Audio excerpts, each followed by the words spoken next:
Good morning all of you. This is Aruna Badgotiya और आज हम नेक्स्ट मेंडेलियन डिसीज पढ़ेंगे। इस मेंडेलियन डिसीज का नाम है एल्केप्टोन्यूरिया। हमने इससे पहले 3 डिसीजेस पढ़ ली थी। वो 3 डिसीजेस कौन कौन सी थी? हमने थैलेसीमिया, फिनाइलकीटोन्यूरिया और एल्बिनिज्म पढ़ लिया था, जो कि मेंडेलियन डिसऑर्डर है। और ये किसके कारण होती है? ये जीन्स के डिफेक्ट के कारण होती है, जो जनरेशन टू जनरेशन फ्लो होती है, जो एक जनरेशन से दूसरे जनरेशन तक जाती है। तो ऐसी जो डिसीजेस होती है उनको हम बोलते हैं जेनेटिकल डिसऑर्डर्स। तो जेनेटिकल डिसऑर्डर्स जो होते हैं वो जीन्स में कैसे डिफेक्ट होता है उसको हमको समझना है। तो जनरली देखा जाए तो मेंडेलियन डिसऑर्डर में हम पहले एल्केप्टोन्यूरिया की बात कर लेते हैं कि एल्केप्टोन्यूरिया होता कैसे। तो इसके एक मैंने चार्ट के थ्रू एक्सप्लेन करना है, क्योंकि उससे आपको जल्दी से समझ में आ जाएगा। तो जो एल्केप्टोन्यूरिया जो डिसीज होती है, जो जनरली देखा जाए तो इसके लिए जो रिस्पॉन्सिबल होता है वो होता है टायरोसिन।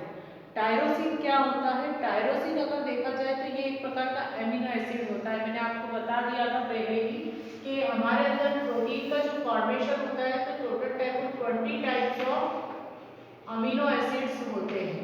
ये अमीनो एसिड्स क्या करते हैं? ये अमीनो एसिड्स जो होते हैं वो आपस में अटैच होकर किसका फॉर्मेशन करते हैं? ये फॉर्मेशन करते हैं पेप्टाइड चेन का। और ये पेप्टाइड चेन जब लेंथी हो जाती है तो किसका फॉर्मेशन करती है? पॉलीपेप्टाइड चेन का। और ये पॉलीपेप्टाइड चेन जब कॉम्प्लिकेटेड हो जाती है तो वो फॉर्म करती है प्रोटीन। तो इस तरह से प्रोटीन का फॉर्मेशन आता है होता है। तो ये सीक्वेंस अगर आपको समझ में आ गई तो आगे के चैप्टर आपके लिए इजी हो जाएंगे, क्योंकि आगे के चैप्टर्स में हमको प्रोटीन सिंथेसिस पढ़ना है। तो ये चीज आपको समझ में आ गई होगी कि हमारी बॉडी में मोस्ट ऑफ चीज़ों का जो फॉर्मेशन होता है वो किसके थ्रू होता है? अमीनो एसिड्स के थ्रू होता है। अब हम बात कर रहे हैं टायरोसिन की। टायरोसिन अमीनो एसिड जो होता है वो बनाता है para hydroxy phenyl pyruvic acid. Generally अगर देखा जाए तो टायरोसिन का क्या काम होता है? टायरोसिन का काम होता है या तो ये सेल्यूलर प्रोटीन बनाता है। सेल्यूलर प्रोटीन मतलब सेल के अंदर जो प्रोटीन होता है उसका फॉर्मेशन करेगा, जो कि राइबोसोम के अंदर भी होती है। दूसरा इसका काम होता है थायराइड का फॉर्मेशन करना। थायराइड जो ग्लैंड होती है उसके हार्मोन्स जो होते हैं उसके लिए भी रिस्पॉन्सिबल होता है। पर यहाँ पर ये क्या करता है? ये बनाता है para hydroxy phenyl pyruvic acid. और ये जो पैरा हाइड्रोक्सी पायरुविक एसिड जो होता है वो टायरोसिनोसिस के कारण कैसे बदल जाता है? Dihydroxy phenyl pyruvic acid. ये जो कंडीशन होती है किसके कारण होती है? जब कंडीशन होमोजाइगोटिक होती है। जब होमोजाइगस कंडीशन होती है तो होमोजाइगस कंडीशन के कारण क्या होता है? होमोजाइगस कंडीशन के कारण रेसेसिव जीन जो एच होती है उसके इफेक्ट के कारण जो होमोजेनेटाइजिंग एसिड होते हैं, क्योंकि यहाँ पर डायहाइड्रोक्सी फिनाइल पायरुविक एसिड जो होता है वो किसमें बदल जाता है? होमोजेनेटाइजिंग एसिड में। और ये किसका फॉर्मेशन कर लेता है? ये फिर आगे जाकर किस में चेंज होगा? मेलेनोलैक्टो एसिटिक एसिड में। तो मेलेनोलैक्टो एसिटिक एसिड जो होता है, जब होमोजाइगस अगर कंडीशन है तो होमोजाइगस कंडीशन में ये जो मेलेनो लैक्टो एसिटिक एसिड जो होता है वो एल्केप्टोन में बदल जाता है। और एल्केप्टोन क्या करता है? एल्केप्टोन जो होता है वो एल्केप्टोन्यूरिया को कॉज करता है। तो एल्केप्टोन्यूरिया के कारण क्या होता है?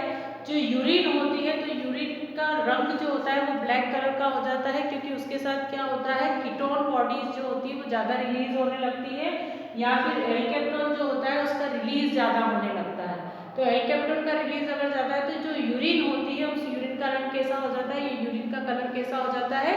ब्लैक कलर का हो जाता है। तो इस डिसीज को बोलते हैं यूरिन ब्लैक डिसीज भी बोला जाता है, क्योंकि यूरिन कलर कैसा होता है? इसमें ब्लैक कलर हो जाता है। तो मैं एक बार फिर से बता देती हूँ कि इसमें क्या होता है। जब अगर ऐसे कोई पर्सन है जिसमें होमोजाइगस कंडीशन है, मतलब कि पेरेंट्स में से या दोनों जीन्स पर अगर इसके ये वाली जीन्स अगर प्रेजेंट है जो कि कॉज कर रही है एल्केप्टोन्यूरिया को, तो यहाँ पर जो टायरोसिन है एक तरह से देखा जाए तो एक एमिनो एसिड होता है जो जनरली सेल्यूलर प्रोटीन फॉर्मेशन के लिए रिस्पॉन्सिबल होता है, या फिर थायरॉक्सिन हार्मोन के सिक्रेशन के लिए या फॉर्मेशन के लिए रिस्पॉन्सिबल होता है।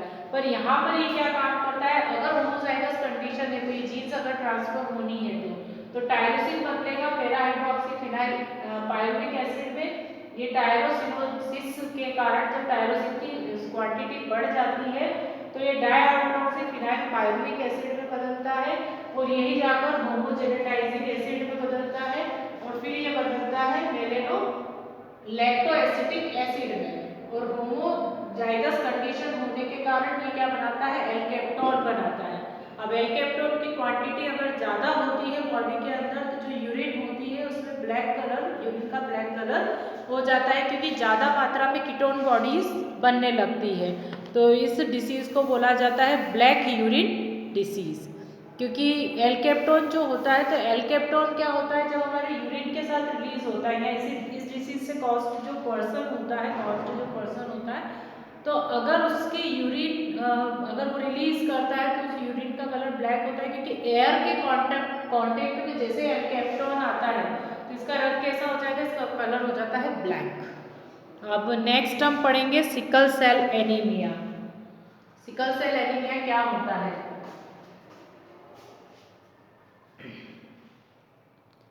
Sickle cell anaemia next disease है और ये भी मेंडेलियन डिसीज है, इंटरेस्टिंग है थोड़ी। अब सिकल सेल एनीमिया में एक्चुअली क्या होता है, पहले तो हम इसका सिम्टम देख लेते हैं कि सिकल सेल एनीमिया जो होता है जिन पर्सन्स को होता है तो उनमें क्या होता है कि उनकी जो ब्लड सेल्स होती है वो कैसी हो जाती है, सिकल लाइक हो जाती है। सिकल आपने देखा होगा ये हाफ मून लाइक स्ट्रक्चर बनाती है, ये पहले भी आपने सुना होगा, सिकल सेल हमने थोड़ा सा पढ़ा था। सिकल सेल एनीमिया जो होता है तो सिकल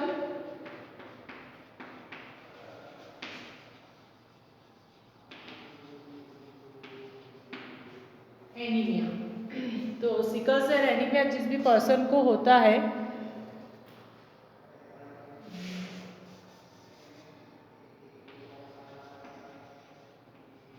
तो ऐसे पर्सन की जो ब्लड सेल्स होती है वो कैसी होती है, इस टाइप से हो जाती है, इसको बोलते हैं सिकल लाइक स्ट्रक्चर, या फिर हम इसको बोलते हैं जैसे हाफ मून जो होता है हाफ मून लाइक स्ट्रक्चर भी है बनाती है।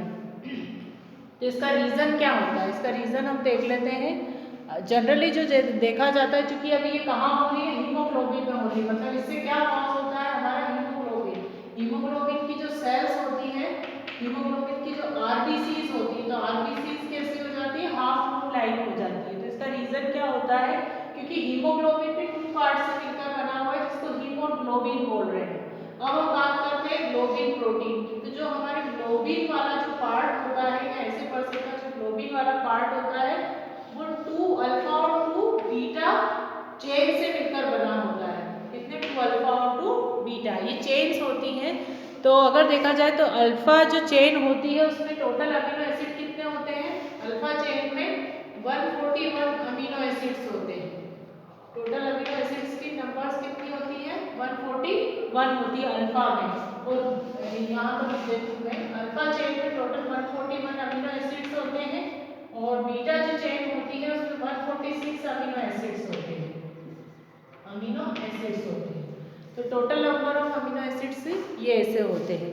अब क्या होता है कि जो बीटा श्रृंखला होती है तो उसमें जब समयुग्म जी अगर कंडीशन होती है तब ऐसा होता है, तो उसमें ग्लूटामिक एसिड जो होता है, मतलब कि बीटा चेन की हम बात करते हैं, बीटा चेन में टोटल अमीनो एसिड कितने हैं, 146, तो 1 2 3 4 5 और ये 6, तो 6 नंबर पर होता है ग्लूटामिक एसिड।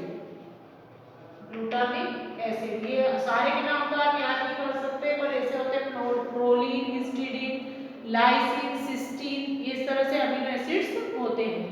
तो 6th नंबर पर जो ग्लूटामिक एसिड होता है, तो ग्लूटामिक एसिड जो होता है तो वो जो होता है उसकी जगह कौन आ जाता है, क्योंकि डिस्टर्बेंस हो जाती है अमीनो एसिड की चेन में, तो उसकी जगह आ जाता है वेलिन।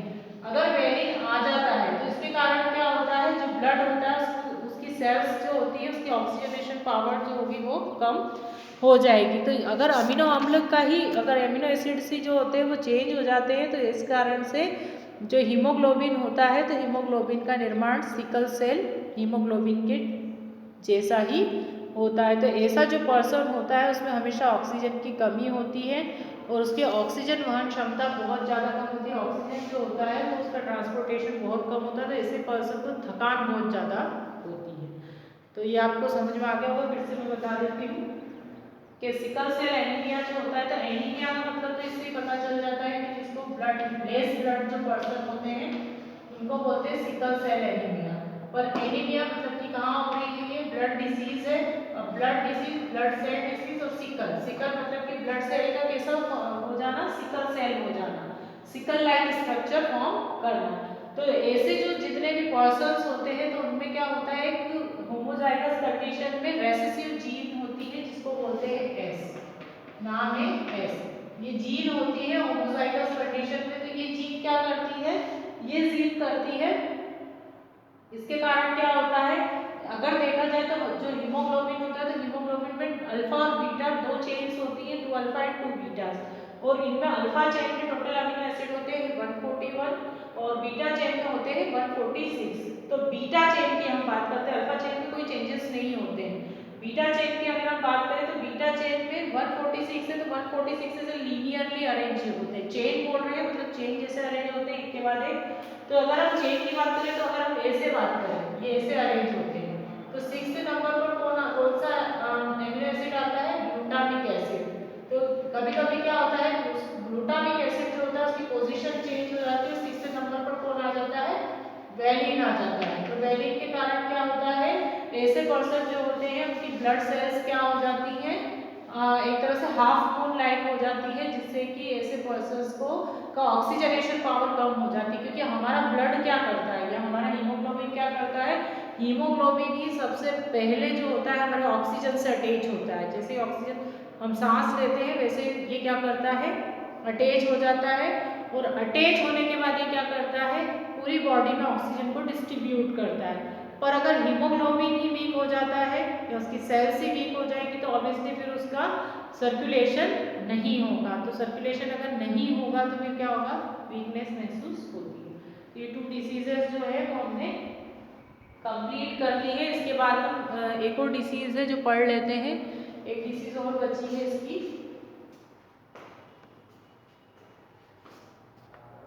और वो है एरिथ्रोब्लास्टोसिस फिटिलिस।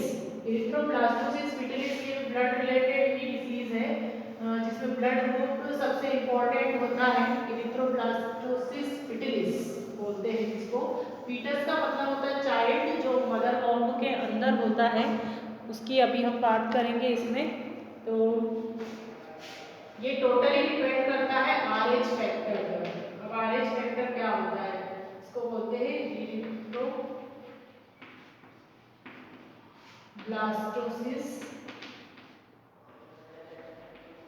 फिटिलिस। अब इरिथ्रोब्लास्टोसिस तो इरिथ्रोसाइट सेल में होगा। तो सबसे पहले लैंडिस्टीनर और वीनर ने इसको डिस्कवर किया था, और इनको रेसस मंकी में सबसे पहले बताया था। उन्होंने बताया था